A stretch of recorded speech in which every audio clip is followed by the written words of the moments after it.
This is Cory Doctorow, science fiction writer and activist with the Electronic Frontier Foundation. You're listening to Firewalls Don't Stop Dragons.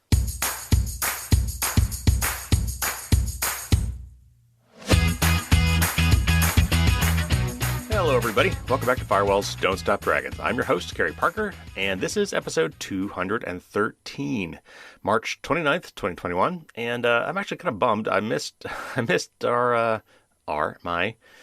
the podcast's anniversary. The 4th anniversary of the podcast was March 8th. And I meant to call it out. I think I said it was coming, but I don't think I ever actually celebrated it when it happened. So I guess I'll have to celebrate today. Yeah, it's hard to believe I've been doing this every week for 4 years. A couple of quick business notes. I'm working almost as I speak. I'm working on with a professional artist to come up with a logo for the business. I mean, I've got the book artwork, which I've sort of used for branding, I guess. I guess I had to.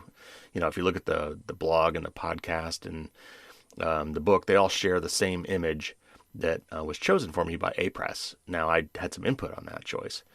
But I've only done 2 books with them, and they've done 2 different images each time. So my guess is they're going to want to change that dragon image on the book every time. So it doesn't really work terribly well for branding. It means I'd have to redo everything. I'll probably stick with what I've got for most of the branding so far. But for potential merch, T-shirts, coffee mugs, mouse pads, and other stuff that's not quite so generic, I decided it was time I actually had a real logo. So anyway, I'm working on that. And if you're one of my patrons on Patreon, you're actually getting to give me some input on that. I'm working on that right now. Now, by the time you hear this, I'm actually hoping to have nailed that down. But just one of the perks of being a patron. You can get to, weigh in on some of these things and, have some influence. Speaking of which, I'm also moving forward on the secret project, the manufactured one-of-a-kind item that, maybe not one-of-a-kind, 100 of a kind, at least in this first run, that will only be available to patrons. Or I guess people who know me personally. I'll probably hand some of them out. But anyway, I'm really looking forward to that. I've got a whole website set up for it, a brand new website set up for this very particular thing. And I'm hoping to have an announcement about that in 2 to 3 weeks, so stay tuned for that. Okay, but today we've got a big news show, so let me stop yapping and we'll get to that. Lots of topics to cover today. I'm definitely going to start by talking about the Microsoft Exchange hack. It's a huge, huge deal. We're still trying to get a handle on it, but there has been some positive developments. I'll catch you up on that. Also going to talk about some Apple news and some maybe not favorable news, at least some awkward news. And, I'm a fanboy, but I got to call it like I see it sometimes. And there's couple interesting stories, actually, that we're going to talk about with, it's nuanced, but I wish Apple had maybe acted differently. So we'll talk about that. We're going to talk about a massive breach of a bunch of enterprise security cameras, all run by one particular company, and which led to them all being hacked, including inside several big name companies and jails and hospitals and other places. We've talked about deep fakes on the show before, and some scientists have come up with an interesting way to help us, well, not us maybe as humans, but using computers as tools to determine what things are deep fakes and which things are real. Firefox has a couple of really cool new privacy features that have just came out that I want to talk about.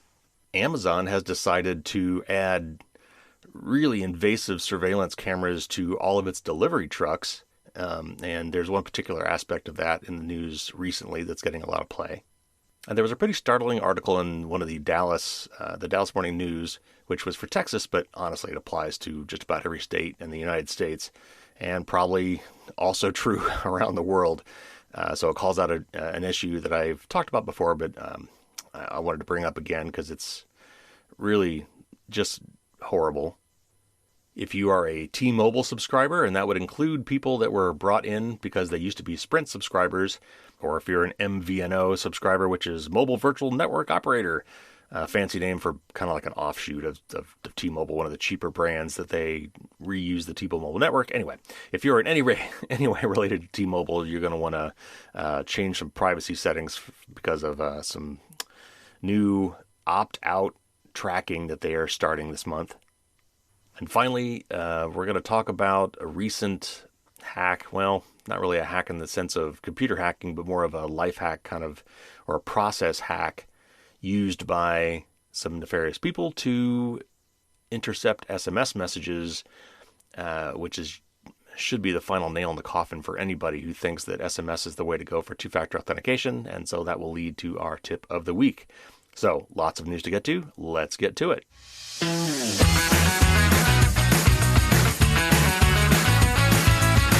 All right, first up, let's catch you up on what's going on with the Microsoft Exchange hack. And again, just to put this in perspective, I personally think this is probably going to be more consequential, perhaps, than the SolarWinds hack. Not only because I think it will end up, infecting more people around the planet, more companies mostly, because Microsoft Exchange is an email server that's usually run by a business, but it could be a small business, doesn't have to be a big business. There are just so many of these all around the world, and they were all vulnerable for a long period of time in internet hacking time. And I think we're going to be dealing with this for a while, because even if the patch gets out there, a lot of these systems have been compromised, and we're going to have to figure out which ones have been compromised and fix that. And that's no easy task. So there was actually several articles about this week, and the one I'm about to read now kind of sums them up and covers the main points. I did kind of reorder the wording of this because they did the history part last and the most recent stuff first. So I kind of changed the ordering around a little bit. So this kind of goes more in chronological order to catch you up on what's been going on. So this is from Bleeping Computer. This month, Microsoft disclosed that 4 0 days, and 0 days are fresh vulnerabilities found in software. 4 0 days were actively being exploited in attacks against on-premises Microsoft Exchange servers. These vulnerabilities are collectively known as proxy logon and are being exploited in indiscriminate attacks targeting organizations from multiple industry sectors worldwide, attempting to steal sensitive information. Threat actors behind proxy logon attacker have been observed deploying web shells, crypto mining software, and more recently, Deercry and Black Kingdom ransomware payloads on compromised on-premises Exchange servers. Now, they said that twice. On-premises, I think here is as opposed to in the cloud, like something that Microsoft would manage for you as a company. This is for one where you actually, as a company, own the computing box that is running Microsoft Exchange. And it's somewhere on premises, somewhere in a building that you own. Back to the article. Since Microsoft disclosed the ongoing attacks, Slovak internet security firm ESET has also discovered at least 10 APT groups targeting unpatched Exchange servers. Now, let's stop again. APT is for Advanced Persistent Threat. That's a cybersecurity term for basically a known group of hackers. It's often nation-state hackers. So they're advanced in that they're probably well-funded or at least highly capable. They're persistent. It's not just a one-off. They've been attacking multiple things, and threat, which is self-explanatory. So APT. So again, now not to bury that in lingo, but what they're saying is they found at least 10 different APTs, hacking groups out there actively trying to exploit these bugs. CISA officials, that's CISA, man, this thing is loaded with terms. CISA is the United States Cybersecurity and Infrastructure Security Agency. All right, so let's go back to it. CISA officials said 2 weeks ago that so far there was no evidence of U.S. federal civilian agencies compromised during these ongoing Exchange attacks. The conclusion is based on data collected by federal agencies following an emergency directive issued by CISA days after the proxy logon security updates were released 1 week ago. CISA's emergency directive ordered the agencies to urgently update or disconnect their on-premises Exchange servers and check their networks for indicators of compromise. Okay, now here's the more recent part of the article. Roughly 92% of all internet-connected on-premises Microsoft Exchange servers affected by the proxy logon vulnerabilities are now patched and safe from attacks, Microsoft said on Monday. And this was probably a week or two ago for you guys. A total of 400,000 internet-connected Exchange servers were impacted by the proxy logon vulnerabilities when Microsoft issued the initial security patches on March 2nd, with over 100,000 of them still unpatched 1 week later on March 9th. And in internet hacking time, that is forever. Microsoft now says that there are now 43% fewer vulnerable on-premises Microsoft Exchange servers that are reachable over the internet within a single week of concerted patching efforts worldwide. From around 82,000 unpatched servers on March 14th, there are now roughly 30,000 still exposed to attacks around the world, according to Risk IQ data. 30,000, that's still a lot. And those are 30,000 companies, basically, not people.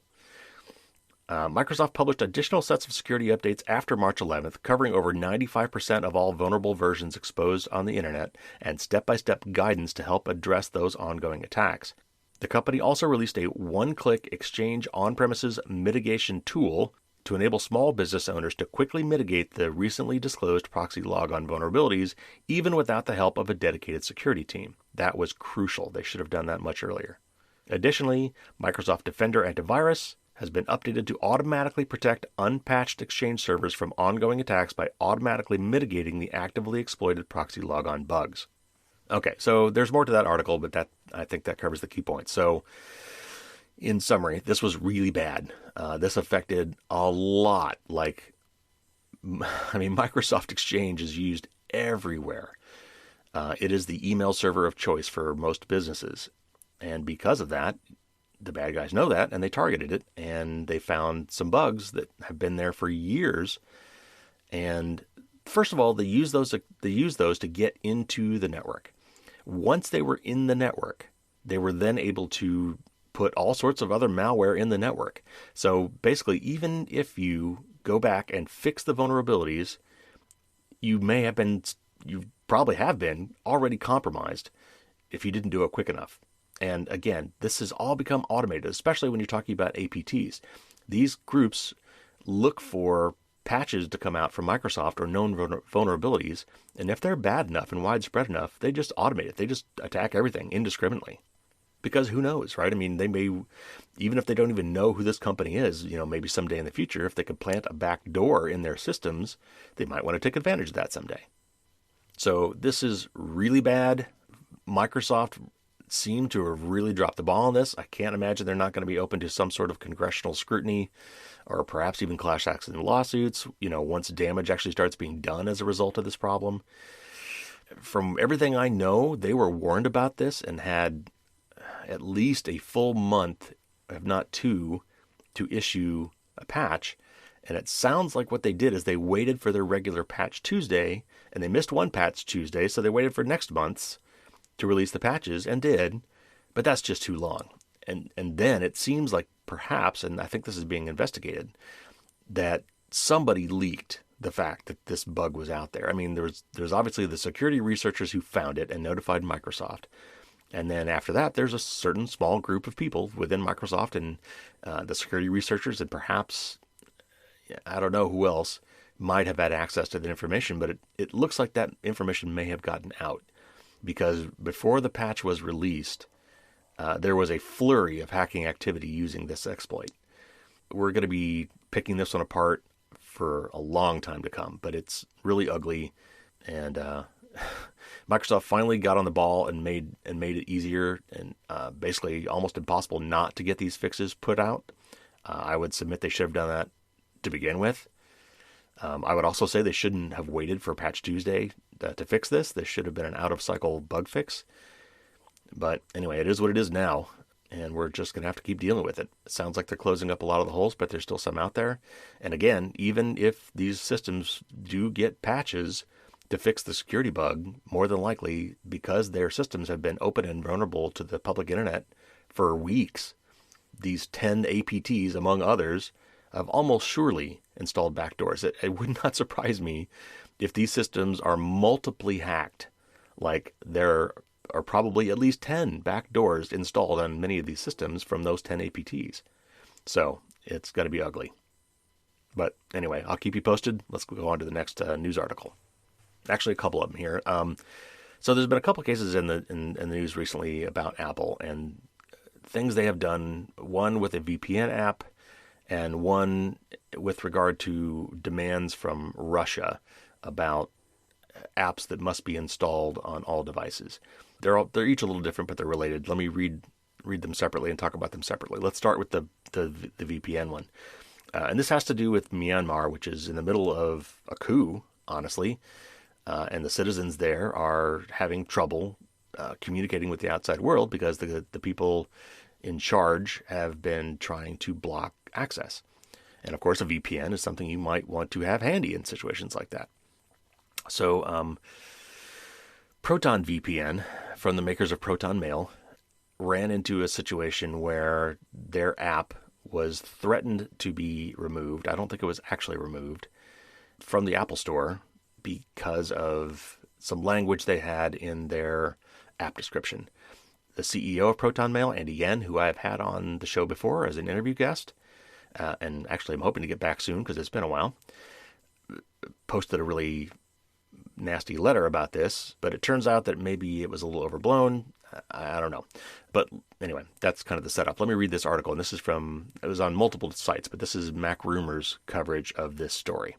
Earlier this week, popular VPN provider Proton made headlines by linking Apple's rejection of a security update to its Proton VPN mobile app with the ongoing political upheaval in Myanmar.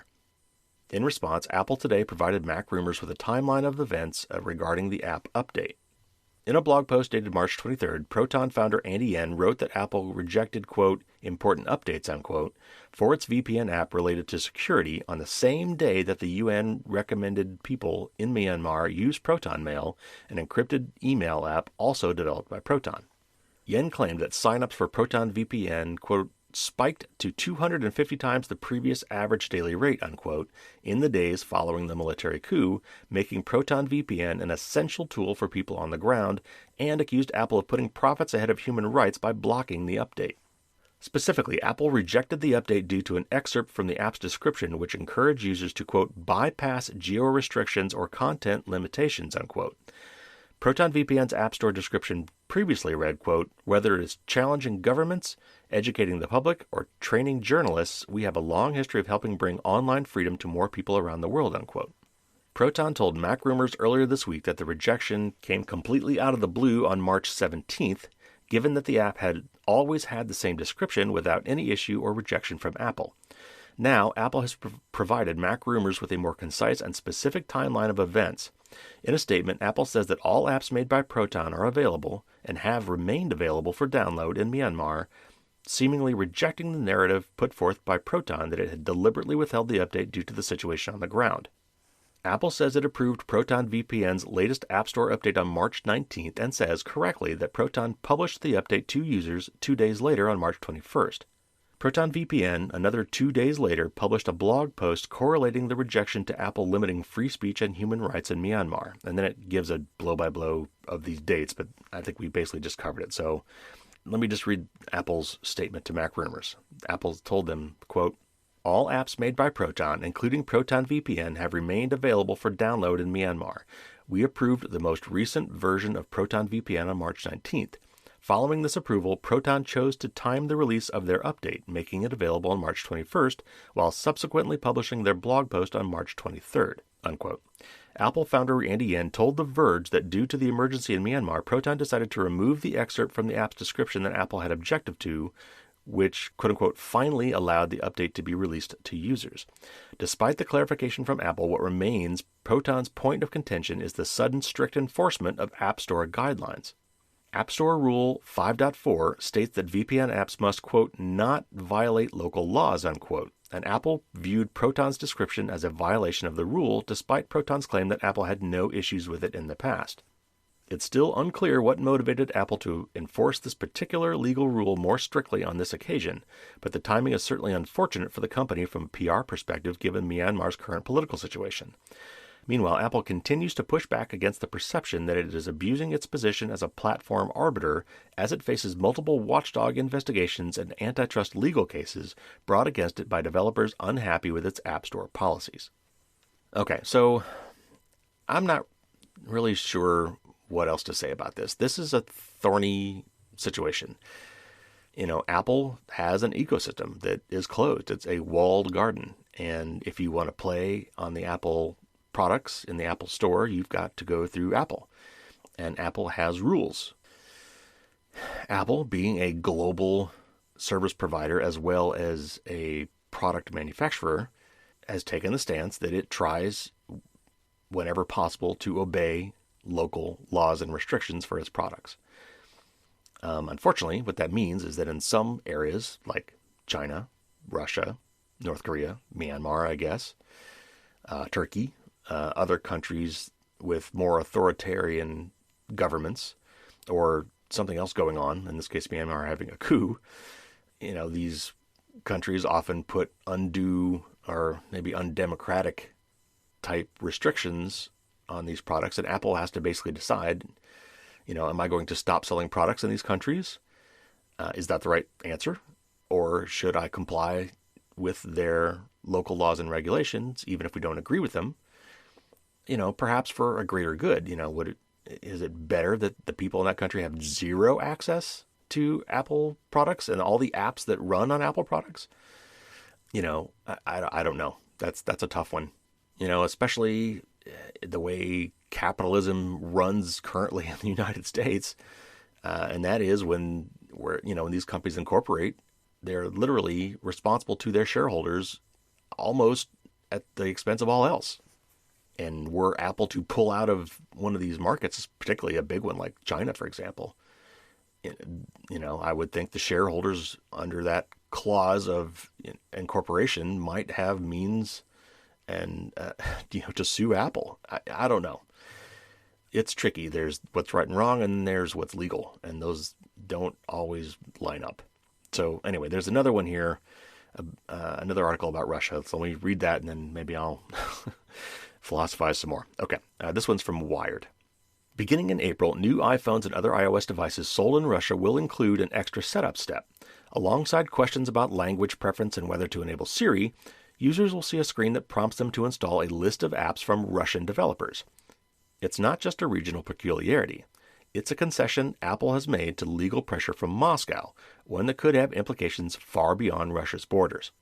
The law in question dates back to 2019 when Russia dictated that all computers, smartphones, smart TVs, and so on sold there must come preloaded with a selection of state-approved apps that includes browsers, messenger platforms, and even antivirus services. Apple has stopped short of that. The suggested apps aren't pre-installed and users can opt not to download them. But the company's decision to bend its rules on pre-installs could inspire other repressive regimes to make similar demands, or even more invasive ones. And this next quote is from Adrian Shabazz. He's the director of democracy and technology at the human rights nonprofit Freedom House. And he says, quote, "This comes within the context of years and years of mounting regulatory pressure on tech companies in Russia," unquote. The country has undertaken a massive effort to reshape its internet towards mechanisms for control, censorship, and mass surveillance, and the government has imposed increasingly strict regulations on domestic tech companies. And quoting him again, he says, quote, "They must store data on local servers, provide security agencies with decryption keys, and remove content that violates Russian law. And now they're being forced to promote government-approved apps on their platforms," unquote. The pre-installed apps law came to be known as the Law Against Apple because it essentially dared Apple to pull out of the Russian market entirely rather than change the rules in its company's controlled iPhone ecosystem. Instead, Apple has carved out an exception that others, including Android manufacturers, have not. Google, which develops the open-source Android mobile operating system, doesn't manufacture most of that platform's hardware directly, and it doesn't control which apps come pre-installed on third-party devices. And it notes that Google does make the Pixel phone, but it doesn't sell it in Russia. Mikhail Klimerev, executive director of the Internet Protection Society, a Russian non-governmental organization, NGO, says he believes the pre-installed apps law has a dual function for the Kremlin. It creates an opportunity to promote apps that the country can surveil and control, while also allowing the government to manipulate the tech market. The law will penalize and fine any vendor who sells non-compliant computers and smartphones rather than the manufacturers who made them, unless, of course, the company also sells their products directly in Russia, as Apple does. And quoting Klimerev again, he says, quote, "The fact is that the responsibility for the violation is imposed not on the vendor, but on the retailer. In this case, the law will be used to destroy small sellers, and then the big distributors will raise their prices. In Russia, a lot of absurd laws have been adopted lately which are technically impractical," unquote. The situation with Russia's mandatory apps is not the first time Apple has faced invasive legal requirements from an authoritarian government, nor the first time the company has conceded to those demands. Notably, to continue operating in China, Apple agreed to use a domestic cloud provider to store its Chinese customers' iCloud data and encryption keys. And Apple removes apps from its Chinese iOS App Store when the government demands. The accommodation for Russian apps during setup, though, is a new frontier in Apple's interaction with repressive governments. And quoting Shabazz again, he says, quote, "This is part of a broader trend we've seen in countries like Iran, Turkey, and India. Authorities are channeling frustration with popular foreign apps while promoting domestic equivalents where data and speech are more tightly controlled by the government. It's a bait and switch, unquote. From both an economic and national security standpoint, it's understandable to a degree that governments would want to promote domestic software to their own citizens. But in practice, the Internet's growing balkanization is eroding Internet freedom worldwide and undermining the entire concept of a decentralized global web. Apple's plan still leaves multiple opportunities for users to remove government-imposed apps, but promoting them during setup will inevitably result in broader distribution of Russia's chosen software. The apps aren't specifically developed by the government, but the Kremlin, like many authoritarian governments, has extensive reach within its internet ecosystem. Broader distribution of its favored apps could result in expanded government access to Russian user data and personal information, or even situations where the government tracks which devices are using certain apps and which ones have removed them. Questions remain about whether Russia's end goal is to completely isolate and disconnect its internet from the wider world, or whether the government prefers a hybrid network. But from the Kremlin's perspective, an opportunity to promote certain apps on iOS is a boon either way. Apple could have simply allowed Russia to pre-install whatever apps it wanted on iOS devices, but the company also could have taken a radical stand against such interference. Instead, it found a middle ground, one that other countries may well seize on to suit their own autocratic interests. Okay. So this is tricky. This is not a simple subject. I don't claim to have all the answers here. Again, I think it's this really, fine line that Apple needs to walk between maximizing shareholder value, which they have a fiduciary responsibility to do, and doing what's right. Tim Cook has often come out strongly on things like privacy and other LGBTQ rights and so on. And yet, there are governments where they operate that have local laws and regulations that, we in the broader democratic liberal world don't agree with. I don't know what you do. I guess, from an ivory tower perspective, I'd like to say that Apple should just pull out of those markets and not bow to that. But, there's something to be said about if you do have your iPhones in that area, sometimes when people try hard enough, they can still figure out ways to install the apps they want, uninstall the apps they don't want. So, boy, yeah, I don't know. That's a tough one. But, in all fairness, I wanted to bring it up because it's an important issue, and it's, I'm not sure Apple did the right thing, but I'm not sure what the right answer was either. All right, back to some security news. You probably saw this in the news. Some hackers breached thousands of security cameras, including companies like Tesla, Cloudflare, and so this is an article from Bloomberg that describes what happened there. A group of hackers say they breached a massive trove of security camera data collected by Silicon Valley startup Verkada Incorporated, gaining access to live feeds of 150,000 surveillance cameras inside hospitals, companies, police departments, prisons, and schools. Companies whose footage was exposed include carmaker Tesla Incorporated and software provider Cloudflare Incorporated. In addition, hackers were able to view video from inside women's health clinics, psychiatric hospitals, and the offices of Verkada itself. Some of the cameras, including in hospitals, use facial recognition technology to identify and categorize people captured on footage. The hackers say they also have full access to the full video archive of all Verkada customers. The data breach was carried out by an international hacker collective that intended to show the pervasiveness of video surveillance and the ease with which systems could be broken into, said Tilly Kottman, one of the hackers who claimed credit for breaching San Mateo, California-based Verkada. Kottman, who previously claimed credit for hacking chipmaker Intel and carmaker Nissan, said the reasons for hacking are, quote, lots of curiosity, fighting for freedom of information and against intellectual property, a huge dose of anti-capitalism, and a hint of anarchism. And it's all just too much fun not to do it, unquote. The hackers say they also gained access to the security cameras of Sandy Hook Elementary School in Newtown, Connecticut, where a gunman killed more than 20 people in 2012. Also available to the hackers were 330 security cameras inside the Madison County Jail in Huntsville, Alabama. Verkada offers a feature called People Analytics, which lets a customer, quote, search and filter based on many different attributes, including gender traits, clothing color, and even a person's face, unquote, according to a Verkada blog post.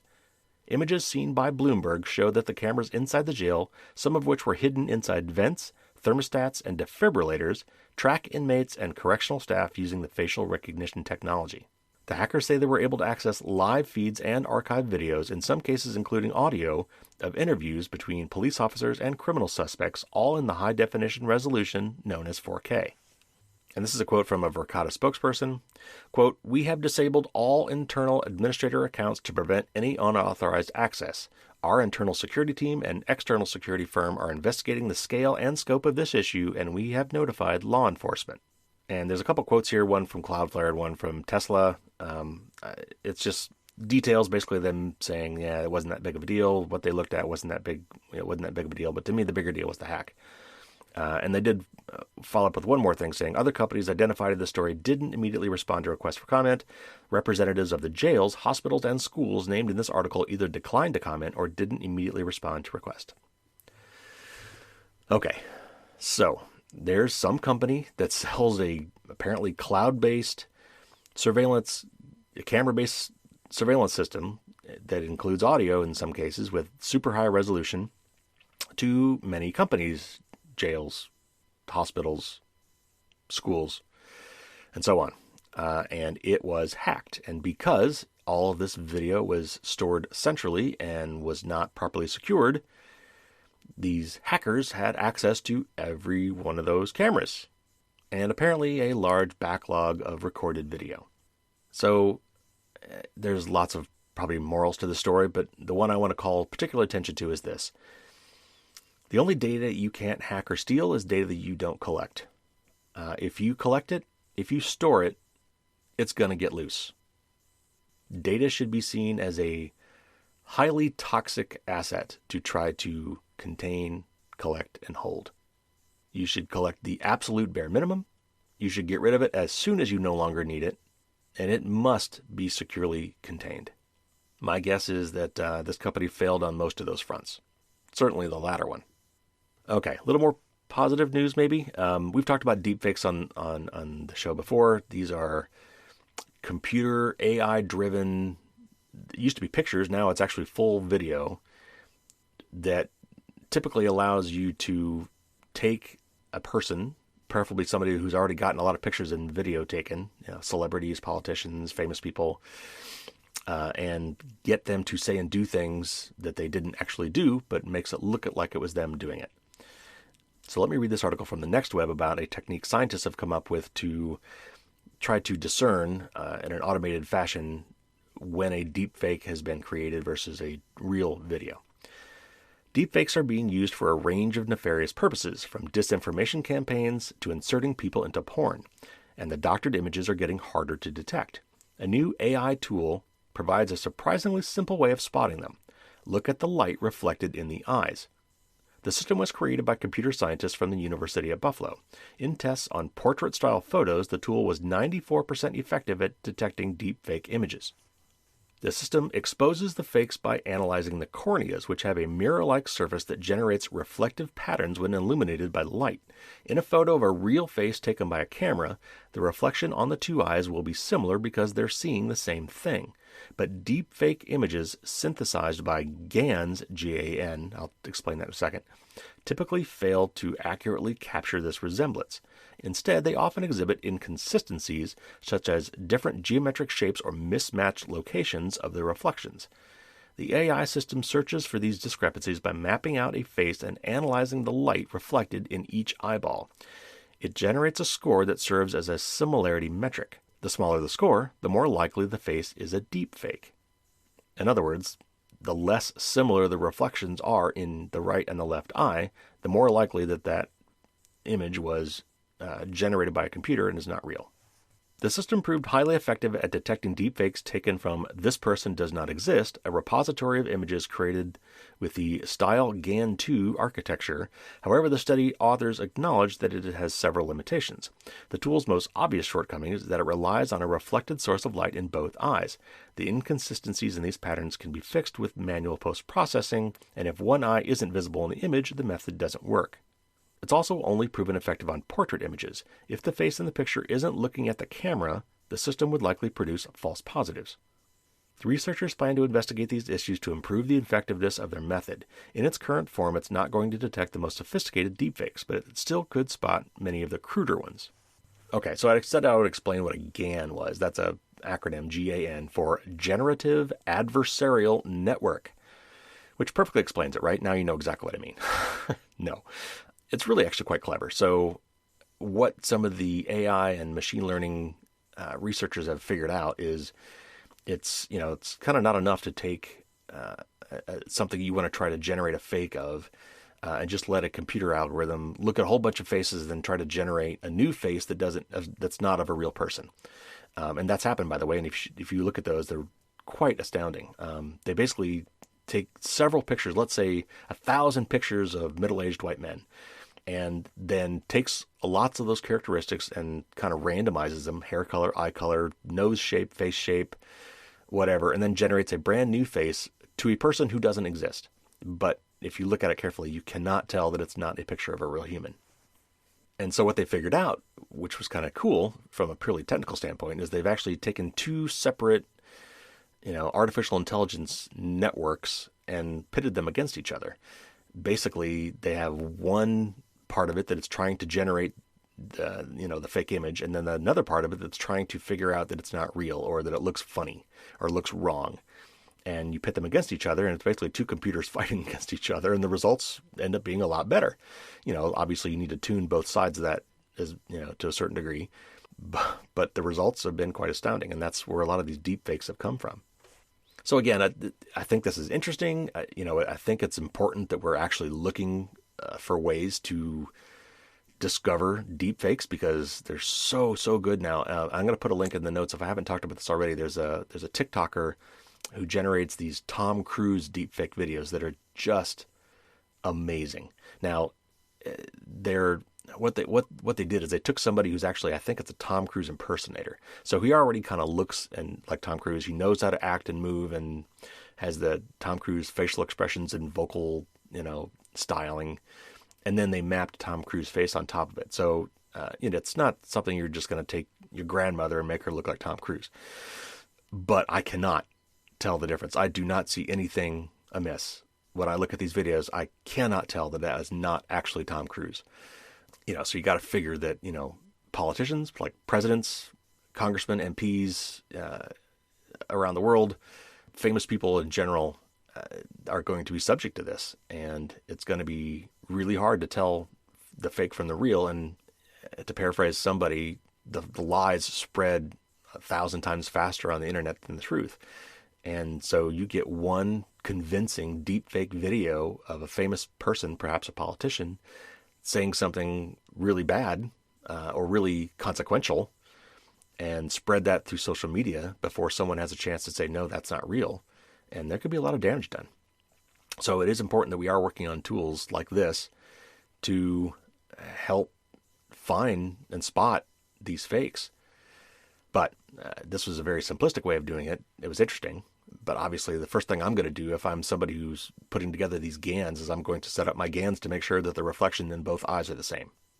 All right, moving on. So a couple great new features in Firefox. And man, they just guys keep cranking out these great privacy features. I can't believe the rate at which these are coming out. And they're all good.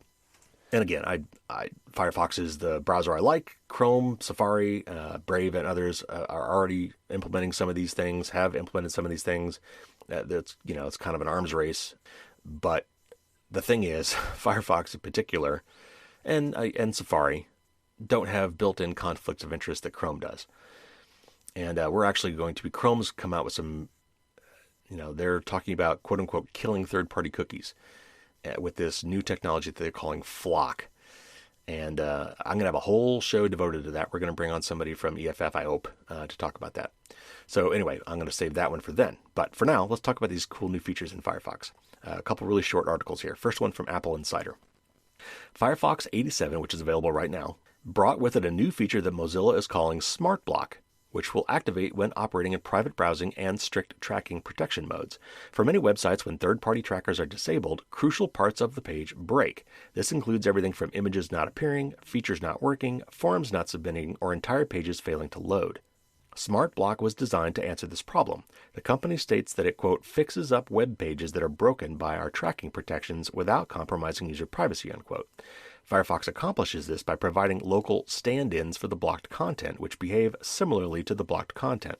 The stand-ins are bundled with Firefox and not loaded from third-party sites, so user privacy remains uncompromised. Mozilla states that SmartBlock will replace common scripts classified as trackers on the disconnect tracking protection list, and that users should see improvement in website functionality and reduced loading times. So again, as I think I discussed recently on the show, third-party trackers almost never benefit you, but sometimes poorly designed websites make use of them such that if you block them, some key parts of the website break, and that should honestly never happen.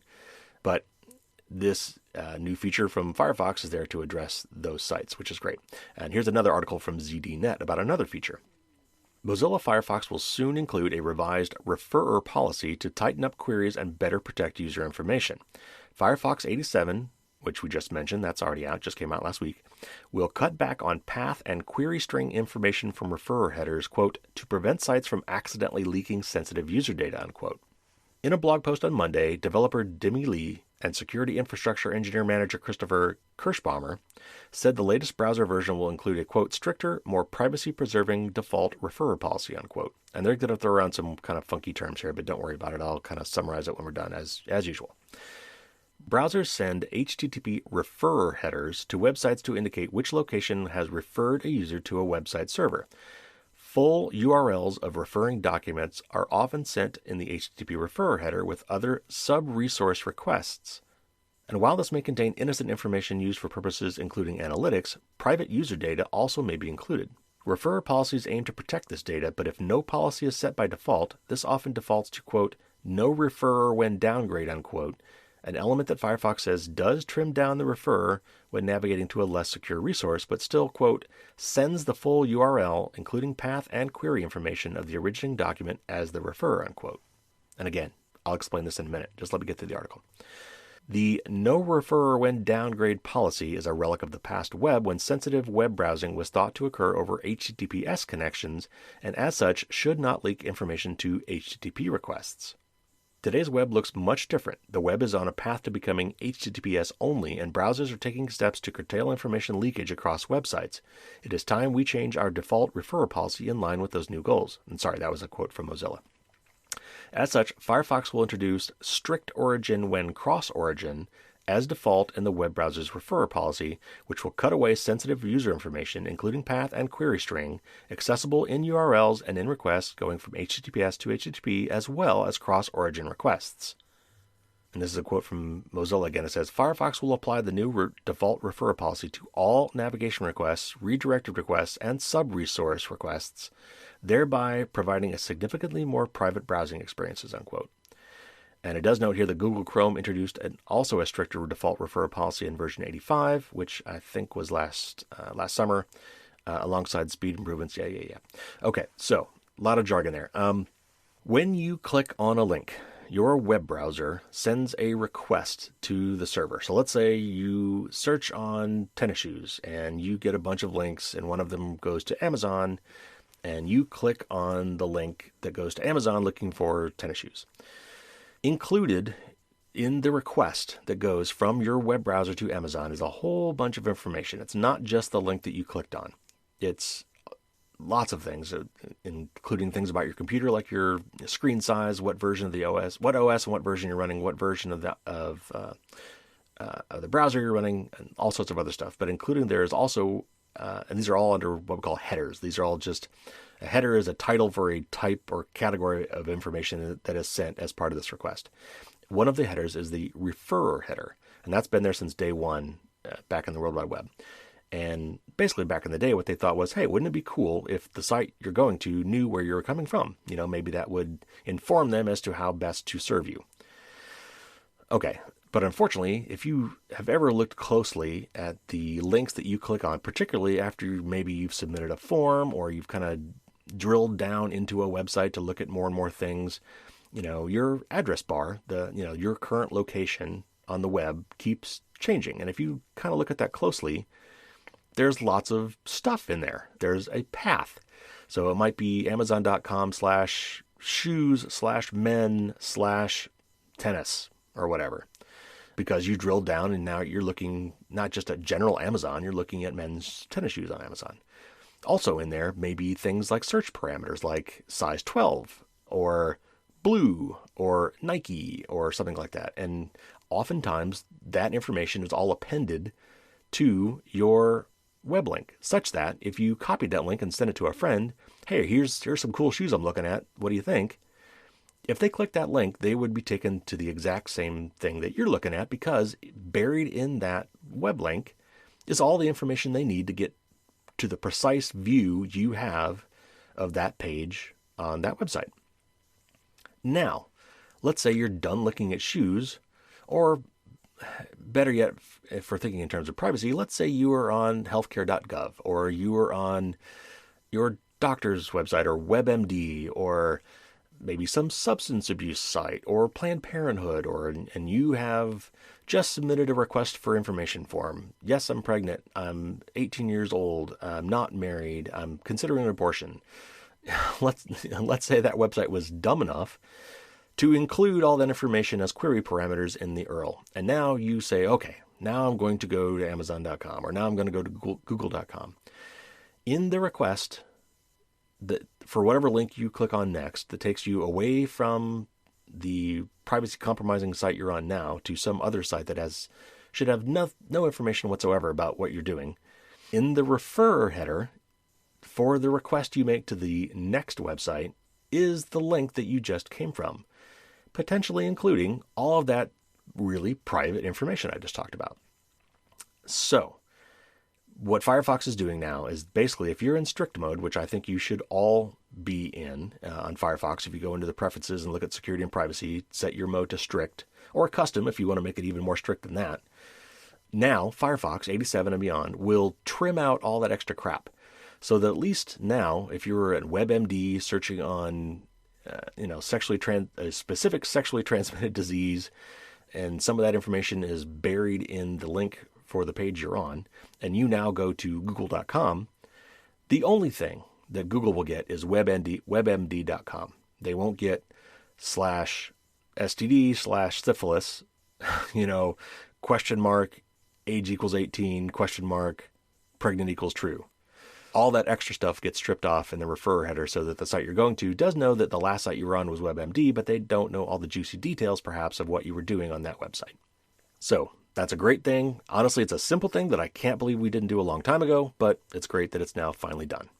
All right, next up. I've been complaining a lot about Amazon's growth into the mass surveillance market. That includes the Ring video doorbell, for which they have drawn up contracts with apparently thousands of local police departments across the United States, and who knows what they've done around the world, to offer video footage to law enforcement from privately owned video doorbells. Supposedly, it has to be approved by the customer, but I'm sure with the warrant, they would just turn it over. Okay, so Amazon, not liking to use delivery services other than their own, because they're too slow, cost too much, whatever, has come up with their own, and I'm sure you've seen them if you've gotten an Amazon. Well, if anybody in your neighborhood's gotten something from Amazon, there's those kind of bluish gray vans with Amazon on the side, because Amazon has its own delivery services now. So they are going to put on all of their delivery trucks multiple video cameras. This article talks about the one that faces into the truck to watch the driver, but they're also talking about putting them in facing forward and facing left and facing right, so at least 4 cameras. Let me read this article from Vice about how they're rolling this out and the choice that they're giving their drivers, which is not much. Okay. Amazon delivery drivers nationwide have to sign a biometric consent form this week that grants the tech behemoth permission to use AI-powered cameras to access drivers' location, movement, and biometric data. If the company's delivery drivers, who number around 75,000 in the United States, refuse to sign these forms, they lose their jobs. The form requires drivers to agree to facial recognition and other biometric data collection within the trucks they drive. And here's a quote from the actual form. It says, Amazon may use certain technology that processes biometric information, including onboard safety camera technology, which collects your photograph for the purposes of confirming your identity and connecting you to your driver's account. Using your photograph, this technology may create biometric information and collect, store, and use biometric information from such photographs, unquote. Actually, it goes on. It says, quote, this technology tracks vehicle location and movement, including miles driven, speed, acceleration, braking, turns, and following distance as a condition of delivery packages for Amazon, you consent to use this technology, unquote. In February, Amazon announced plans to install the AI-powered 4-lens cameras made by the tech company Netrodyne in all of its Amazon-branded delivery vans. The company says cameras are being used to improve safety and the, quote, quality of the delivery experience, unquote. But as Thomson Reuters reported earlier this month, some drivers are quitting their jobs because of the privacy concerns. The Netrodyne cameras are able to sense when a driver yawns, appears distracted, or isn't wearing a seatbelt, according to a production description, and monitors drivers' body and facial movements. And this is from Deborah Bass, an Amazon spokesperson. She says, quote, Netrodyne cameras are used to help keep drivers and the communities we deliver safe. We piloted the technology from April to October 2020 on over 2 million miles of delivery routes, and the results produced remarkable driver and community safety improvements. Accidents decreased 48%, stop sign violations decreased 20%, driving without a seatbelt decreased 60%, and distracted driving decreased 45%. Don't believe the self-interested critics who claim these cameras are intended for anything other than safety, unquote. Technically, these drivers aren't even employed by Amazon, but by roughly 800 companies known as delivery service partners that operate out of Amazon delivery stations. Still, Amazon controls many aspects of its drivers' working conditions, from their training to their uniforms to their delivery quotas. The policy has already received scrutiny from Congress. Last month, 5 senators raised concerns about drivers' privacy in a letter to Amazon. Okay, so this is another really thorny issue. By the way, Amazon would not be the first company to do this.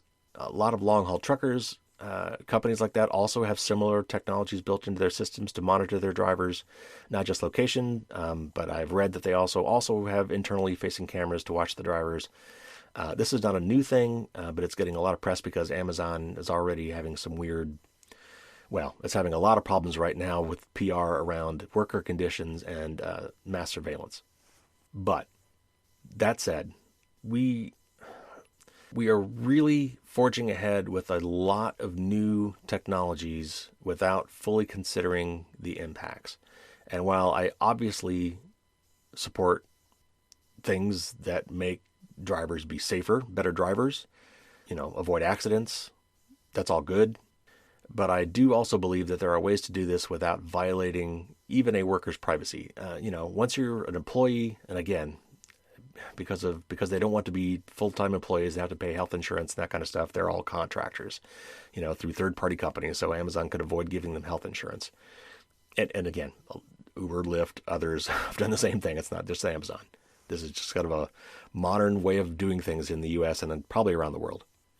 But as an employee of some company, you do end up giving away certain expectations of privacy. For instance, when I worked as a software engineer at multiple companies, every one of those companies had the right and some would say the duty to monitor what I do on their premises or using their computing equipment. Even if I'm home, if I'm using a laptop from my employer, that employer has the right to surveil me as I use that device.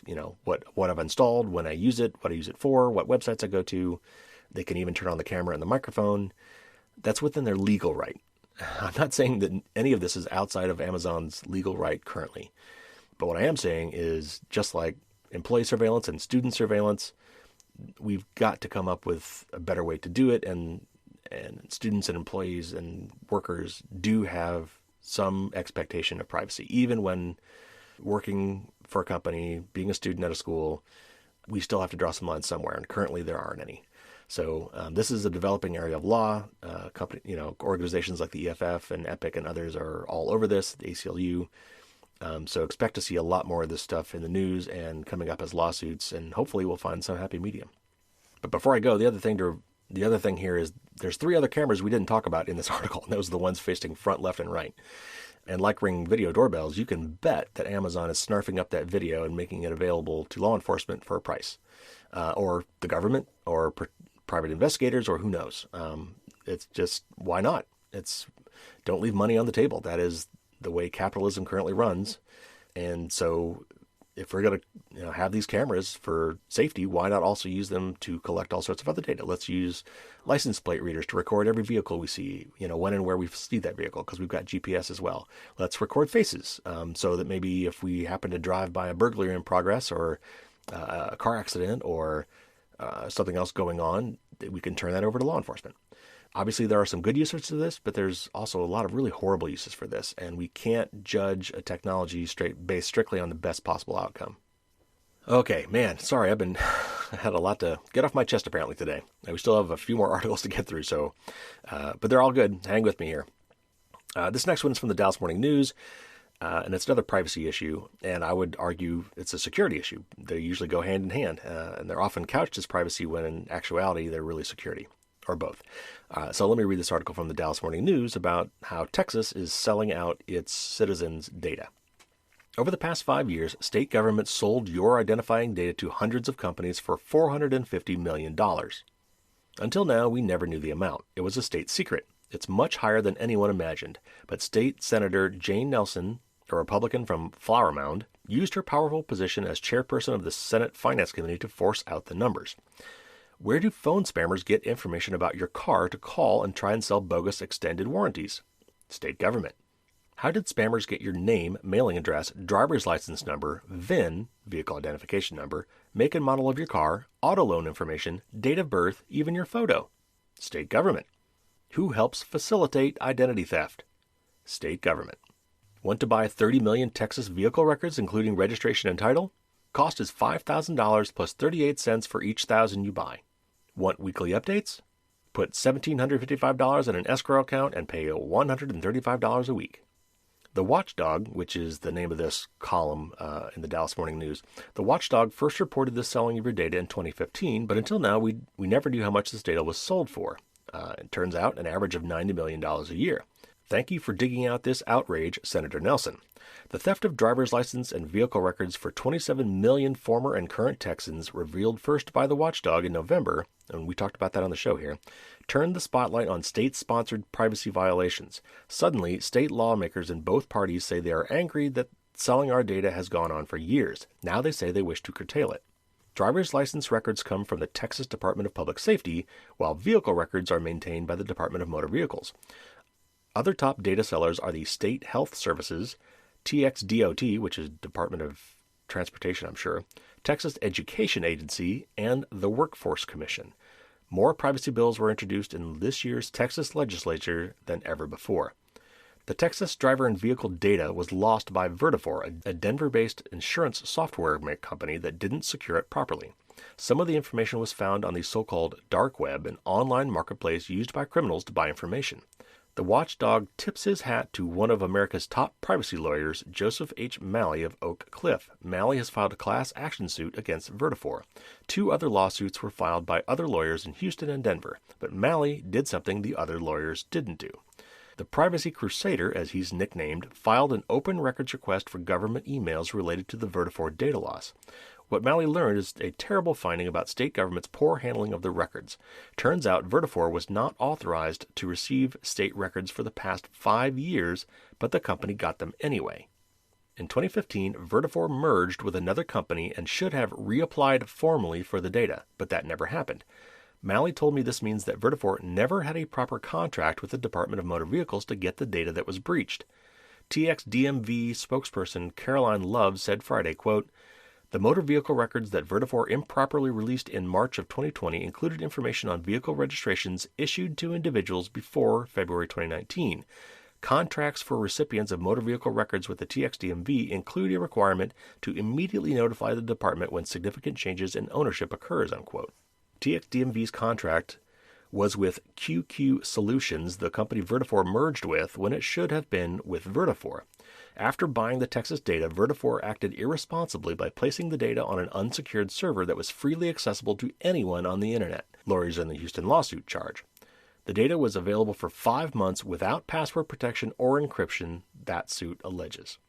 Vertafore executives ignored my phone calls and emails seeking to talk to them for this report, but company lawyers in the Houston case challenged the lawsuit, saying no one can prove that the stolen information led to criminal wrongdoing. Malley explains that it can take years before harm is done. He says thieves can take parts of your data and false components to create new identities. It's called synthetic ID theft, and that's how most ID thefts happen today.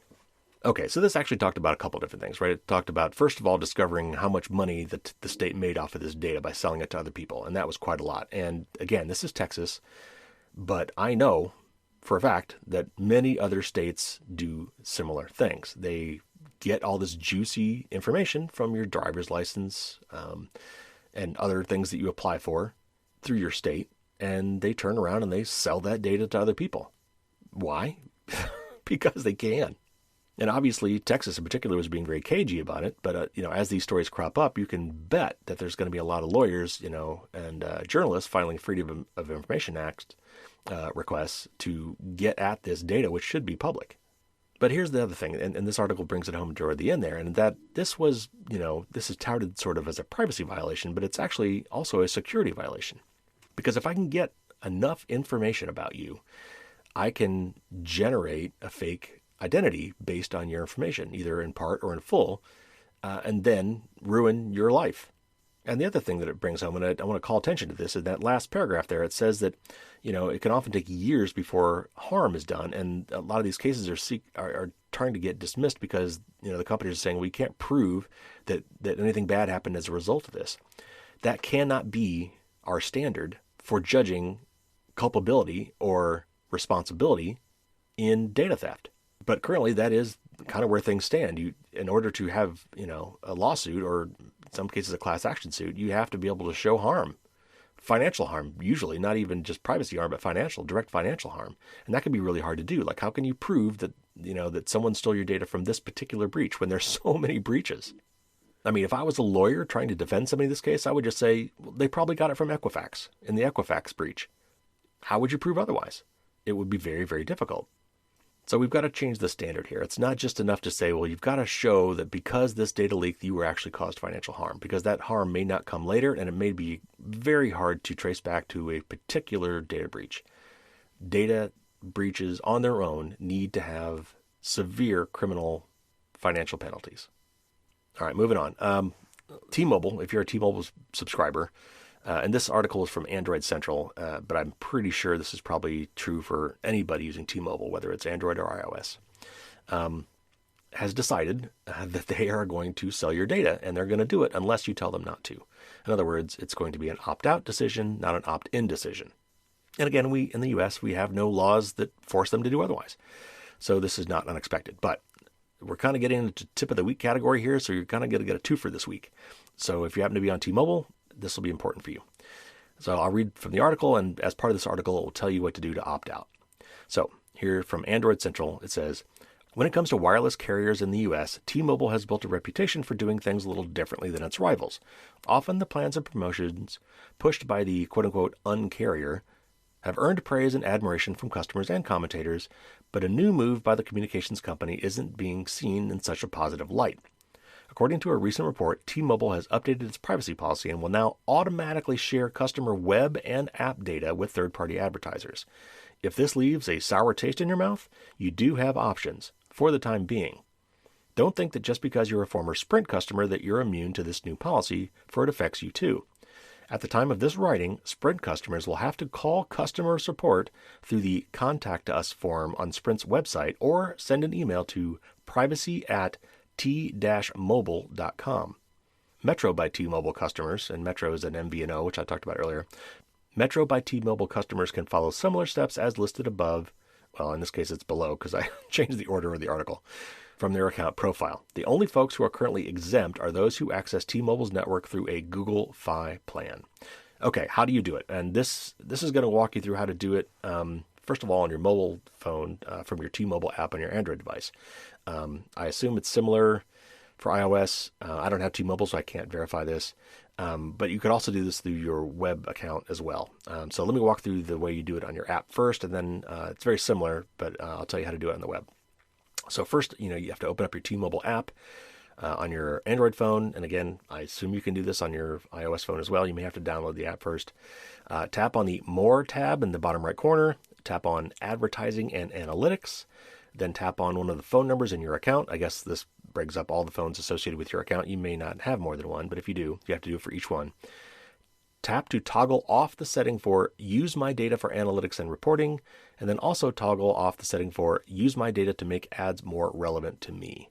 Now, if you want to go to the web, it's kind of the same thing. You just log into your web account, click on your name or your profile in the top right corner, then find Privacy and Notifications, and then from there it sounds like it's almost identical. You have to go for each number and turn off these privacy settings for each phone number on your account.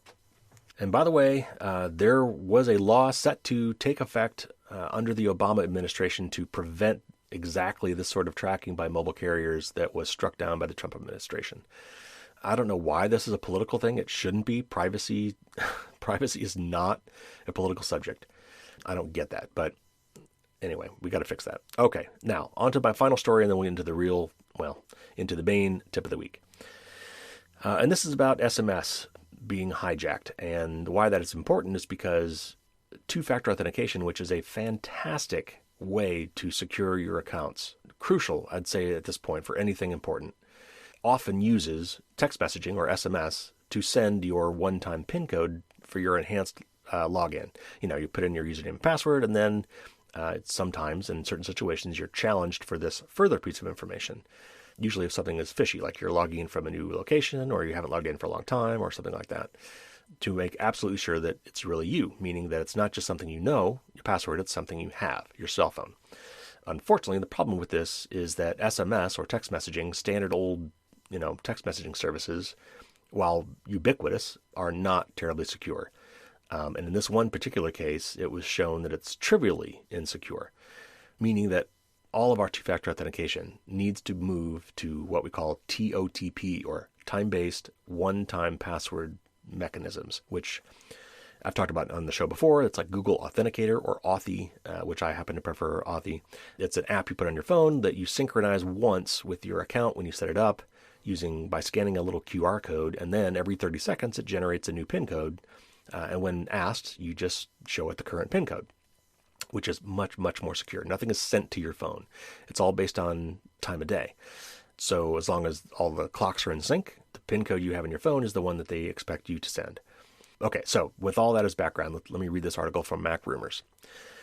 Major carriers in the U.S. like Verizon, T-Mobile, and AT&T have made a change to how SMS messages are routed to put a stop to a security vulnerability that allows hackers to reroute texts, according to Motherboard. And originally I was going to read the article where this was listed as a problem, and in the meantime, in the week or so it took for me to actually bring this to the news segment of the podcast, they've addressed it. So this is talking about how they addressed it, but it also talks about what the original problem was too.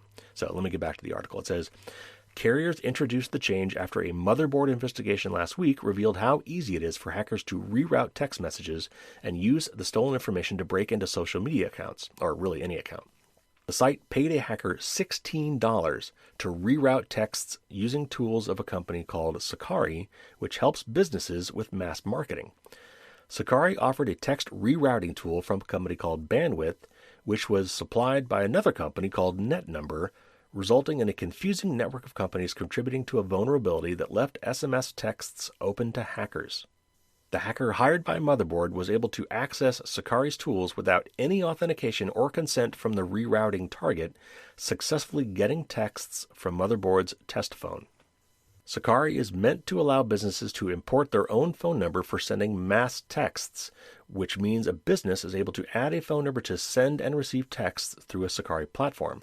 Hackers could abuse this tool by importing a phone number of a victim to get access to the person's text messages. AerialLink, a communications company that helps route text messages, said today that wireless carriers are no longer supporting SMS or MMS text enabling on wireless numbers, something that, quote, affects all SMS providers in the mobile ecosystem, unquote. This will prevent the hack demonstrated by Motherboard last week from working. It is not clear if this text rerouting method was widely used by hackers, but it was easier to pull off than other smartphone hacking methods like SIM swapping. Okay, so I've talked about SIM swapping before. That's basically sort of a form of mobile phone identity theft where you walk into, you've got a target phone number in mind. You want to steal somebody's phone calls or text messages, and you go into, let's say, AT&T, because they're an AT&T cell phone subscriber. And you basically walk into the store saying, hey, I lost my phone. I need to get a new phone, so I don't have my SIM. I need to get a new phone, and here's my phone number. Please, set me up with a phone with a SIM card for that phone number. And if they convince them that they are you, and give them even just a SIM card, doesn't even have to be a phone. You could walk and say, well, I already have a phone. I lost my other phone. Now I just need a SIM card that works for my account. And if they let them procure a SIM card that's associated with your account, all of a sudden their phone is your phone. And any phone messages, any text messages that you would get, they also get. So you can see that's a little harder to do than what we just talked about, which is to go online and pay $16 without proving who you are to reroute your text messages from their phone to your phone. But apparently that has been stopped. But the upshot is that should never have been possible. And at the end of the day, the real takeaway, and that leads us to our tip of the week, is that you shouldn't be using SMS for your two-factor authentication. Now, let me just say at the outset, if SMS is your only method for doing two-factor authentication, it is still better than not having two-factor authentication, because someone still has to go to a lot of effort in order to specifically target you and get your SMS messages. But if you are using two-factor authentication, and you absolutely should use it everywhere you can, if you have the choice, you should be using an authenticator app for your two-factor authentication PIN code, not SMS. And again, we call that TOTP, time-based one-time password. Time-based is just abbreviated with a T, or otherwise it would be TBOTP, which is even harder to say. Most places don't call it that. Most places will just call it like an authenticator app, or sometimes they will specifically say Google Authenticator, which is the most popular, probably TOTP-based authenticator app. But you do not have to use Google Authenticator. If it says it supports Google Authenticator, you can also use Authy, or actually one of many other ones. Authy, AUTHY, is the one I prefer personally. And if you go to my website and search on Authy, you'll find probably a couple articles on that, on why I prefer them and how to set that up. But the key here for the tip of the week is you really need to revisit. Well, first of all, if you're not using two-factor authentication, use it. But what I'm really kind of saying here is, if you set up two-factor authentication via text message some time ago, or maybe you did have the option to go either way, and for whatever reason you chose text messages. But for a long time, many places, and still a lot of places, only offer SMS as your option for two-factor authentication. But many have changed. I've noticed this myself because I've gone back to revisit some of the ones that I get myself. Basically, at this point, every time I go to a website and it sends me a text message, I'm like, oh, yeah, I should go check and see if they now have the better TOTP-based multi-factor authentication option. And many of them now do, where they didn't before. Because certainly I would have gone with that first as my first choice if they had it available. Some have added it recently, so your task is to go for each of these accounts that you have two-factor authentication set up. Or if you want to set it up from scratch and you haven't already, which I recommend you do, for anything important, anything financial, anything medical, anything social media, your email, all of them, those are all important. I would add two-factor authentication, and I would definitely go the method of using an authenticator app for those instead. And if you have it set up already and it's set up based on SMS or text messages, you should change that if you can to use an authenticator app instead. Now, note in some of these, you might have to do some things like, it's a security feature, right? So you may actually have to go through the SMS-based security feature to first disable the current mechanism and then re-enable two-factor authentication with the new mechanism. So I just wrote a newsletter/blog article on this.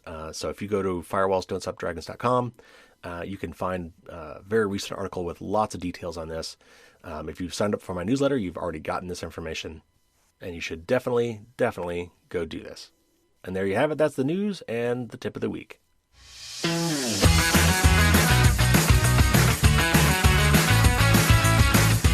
All right, this is a long one, so thanks for hanging in there. I just got a couple quick things before we go. First of all, I've gotten some more reviews in the books in the podcast. They don't have text associated with them, but it's great. It just adds more reviews with 5 stars. That is wonderful.